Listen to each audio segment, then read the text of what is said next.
Just want to show you a little gotcha with workflow triggers. So I've got an existing, this is just a dummy workflow I've created with a dummy criteria. I'm going to change it and I'm going to add another criteria.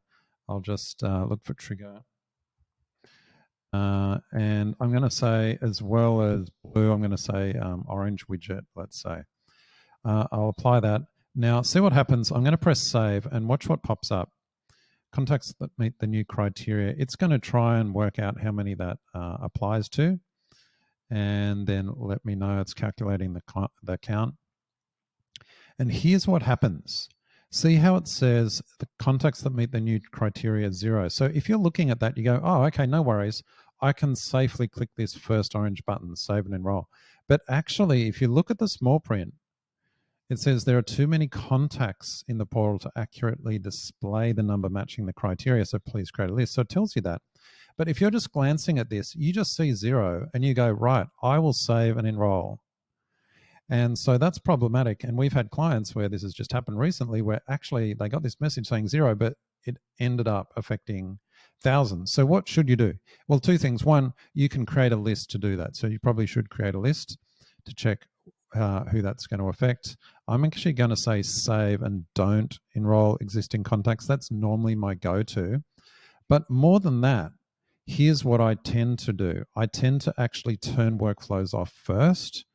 Then I change the criteria. So let's add something on here. Trigger again. And let's say there's something else. Maybe it's, what have I got? Red.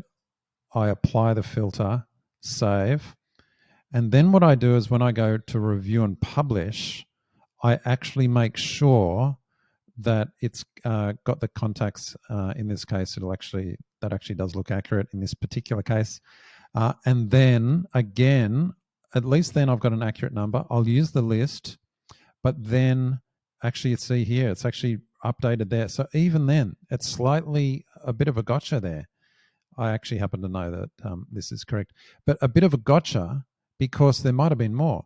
And so then the safest is always to say no, only enroll contacts who meet the criteria after turning the workflow on. So there might be some situations when, for a brand new workflow right from the start before you're changing things, what you would say, yep, as of now, but no, that's my go-to. So just be very mindful of that. The key takeaway from this, this number is not always reliable, so check it and use a list to be absolutely sure before you turn the workflow on. I hope that's helpful, and I hope you don't get caught with that gotcha.